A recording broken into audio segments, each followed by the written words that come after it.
ఒక సంగీత దర్శకుడిగా తమన్ ఎప్పటికప్పుడు తన టాలెంట్ను ప్రూవ్ చేసుకుంటూనే ఉన్నాడు. చాలామందిలాగే తమన్ కూడా ఎంతో కష్టపడి ఈ స్థాయికి రీచ్ అయ్యాడు. కెరీర్ ఆరంభంలో తాను ఎదుర్కొన్న సవాళ్లను తాను ఎప్పుడు మర్చిపోలేదు. ఎంత ఎత్తుకు ఎదిగినా మనం ఎక్కడి నుంచి వచ్చామన్నది మాత్రం మర్చిపోకూడదని అందరూ అంటూ ఉంటారు. ఈ విషయంలో తమన్ ఎప్పటికీ ఇలానే ఉంటాడని చాలాసార్లు ప్రూవ్ అవుతూనే ఉంది.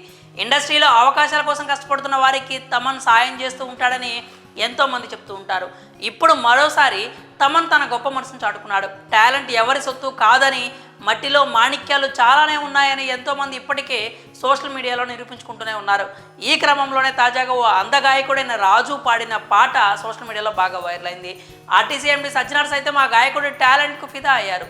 ఒకనొక సమయంలో కీరవాణికి విజ్ఞప్తి చేయడం కూడా జరిగింది. ఇక ఆ వీడియోతో పాటు రాజు ఇచ్చిన ఇంటర్వ్యూ కూడా సోషల్ మీడియాలో తెగ వైరల్ అయింది. ఎంతోమంది అతనిని ప్రశంసలతో మెచ్చుకున్నారు. ఇలా అతను సోషల్ మీడియాలో ప్రత్యేక గుర్తింపు తెచ్చుకున్నాడు. ఈ క్రమంలోనే తాజాగా తమన్ వద్దకు ఓ నెటిజన్ రాజు విషయాన్ని తీసుకెళ్లాడు. రాజు టాలెంట్ ని తమన్కు చూపించారు. అలా తమన్ రాజుకి ఒక ప్రామిస్ చేశాడు. అదేంటంటే ఆహాలో స్ట్రీమింగ్ కానున్న తెలుగు ఇండియన్ ఐడల్ సీజన్ 4లో స్టేజ్ పై పాట పాడించే అవకాశాన్ని కల్పిస్తానని చెప్పాడు. అంతేకాకుండా రాజుతో కలిసి అతను కూడా స్టేజ్ మీద ఓ సాంగ్ పాడతానని హామీ ఇచ్చాడట తమన్.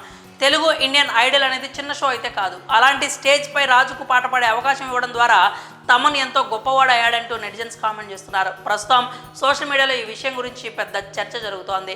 తమన్ గురించి అంతా చాలా పాజిటివ్ కామెంట్స్ చేస్తున్నారు. ఇలాంటి వారిని ఎంకరేజ్ చేయడం చాలా గొప్ప విషయం అని చెప్పి తీరాల్సిందే. ఇక ప్రస్తుతం తమన్ రీసెంట్గా పుష్ప 2 సెట్స్లో జాయిన్ అయ్యాడు. ఇది కాకుండా ఆల్రెడీ బాలయ్య అఖండ 2 మూవీకి కూడా తమన్ వర్క్ చేస్తున్నాడు. ఇక గేమ్ చేంజర్ మూవీకి సైతం తమన్ సంగీతం అందించడం జరిగింది. ఇలా భారీ ఎత్తున అంచనాలు ఉన్న సినిమాలు ప్రేక్షకుల ముందుకు రానున్నాయి. ఇవి ఎలా ఉంటాయో చూడాలి. మరి తమన్ తన గొప్ప మనసును చాటుకున్న విషయంపై మీ అభిప్రాయాలు ఏంటో కామెంట్స్ రూపంలో తెలియజేయండి.